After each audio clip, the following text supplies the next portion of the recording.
নমস্কার বন্ধুরা, কেমন আছেন? প্রবাসে পথ চলার চ্যানেলে সবাইকে স্বাগত।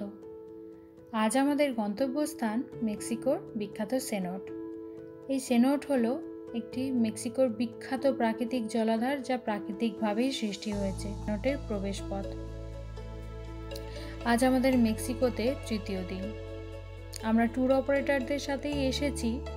আমাদের গাড়িতেও আরও প্রায় 20 জন মতো মেম্বার হবে। তারা বিভিন্ন দেশ থেকে এসেছে। আমার একজন মেক্সিকান মেয়ের সাথে আলাপ হলো। মেয়েটা খুব সুন্দর কথা বলে, জানেন, এরা খুব তাড়াতাড়ি মিশে যায়।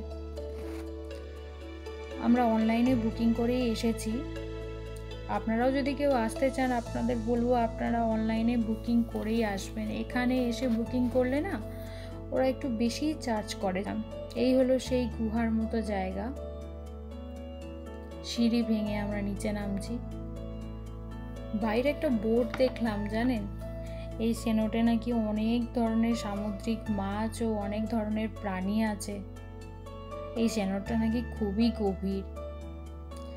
অবশেষে প্রায় 3 তলার মতো সিঁড়ি ভেঙে আমরা পৌঁছলাম। আমার হাজবেন্ড তো খুবই এক্সাইটেড, জানেন, এই সেনোটের জলে নামবে বলে। আপনিও যদি সাঁতার জানেন, আপনি নামতেই পারেন, তাহলে খুবই ভালো। আর না হলেও কোনো অসুবিধে নেই, এখানে লাইফ জ্যাকেটও ওরা প্রোভাইড করে। হ্যাঁ, একটা কথা বলতে তো ভুলেই গেলাম। এই সেনোটটাকে মেক্সিকানরা খুবই পবিত্র স্থান হিসেবে গণ্য করে। তাই এখানে আপনাকে নামার আগে স্নান করেই নামতে হবে। আমার তো গভীরতা ও ভয়ঙ্কর সামুদ্রিক প্রাণীর কথা ভেবে আমি তো জলে নামার সাহসই পাইনি বাবা। আমার হাজবেন্ড কিন্তু খুবই ঠিক ও জলে খুবই এক্সাইটেড, ঠিক জলে নেমে পড়েছে।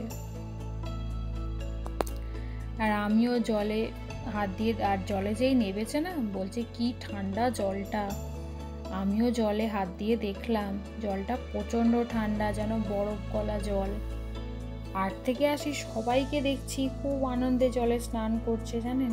কেউ তো আবার উপর থেকে ঝাঁপও দিচ্ছে।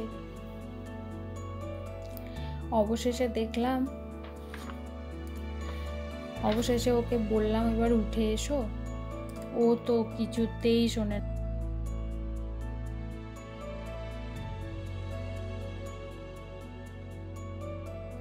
শেষে ভাবলাম জলে নামিনি তো কি হয়েছে, কয়েকটা ছবি তুলেই না হয় স্মৃতি ধরে রাখি। সেনোট থেকে বেরিয়ে কিছু আদিবাসী লোকের সাথে দেখা হলো, যারা এখনো মেক্সিকানদের আদিম সভ্যতা, আদিম প্রথা বজায় রেখেছে।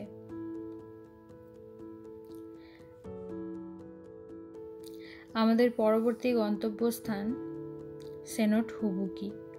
এটা প্রথম সেনোট থেকে প্রায় 2 ঘন্টা ডিস্টেন্সে ছিল। এখানে এসে দুপুরের লাঞ্চ সেরে আমরা হুবুকিতে গেলাম। এই সেনোটটাও অনেকটাই আগের মতোই দেখতে, কিন্তু একটু আলাদা। অবশেষে অনেকটা সিঁড়ি ভেঙে নিচে নামলাম।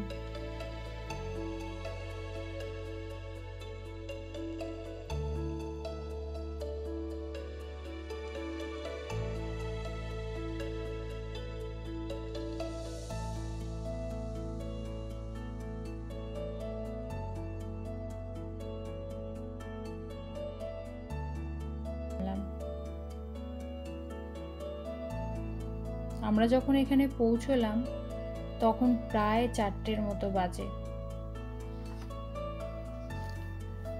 আমার সারা দিন ঘুরে এত আমরা টায়ার্ড হয়ে গেছিলাম যে আর জলে নামতে ইচ্ছে করলো না। আমার হাজব্যান্ডও বললো না, আমি নামবো না।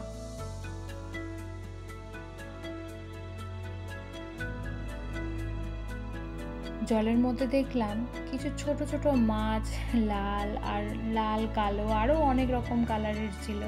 ওরা কি সুন্দর জলে খেলা করছে, জানেন, পায়ের কাছেও চলে আসছে, ভয় পাচ্ছে না কিন্তু। অবশেষে আমরা হুবুকি ঘুরে হোটেলের পথে রওনা দিলাম। বেশ সুন্দর ছিমছাম জায়গা, জানেন, ভয়ঙ্করও বটে, কারণ এখানে কোনো লাইটের ব্যবস্থা নেই জানেন। আপনাকে আসতে গেলে দিনের বেলায় আসতে হবে। কাল আবার চিচেনিজার পথে যাওয়া আছে, রওনা দিতে হবে। আজ এখানেই থাক, আবার দেখা হচ্ছে পরের ভিডিওতে। ধন্যবাদ ভিডিওটা দেখার জন্য। ভালো লাগলে লাইক ও সাবস্ক্রাইব করে দেবেন।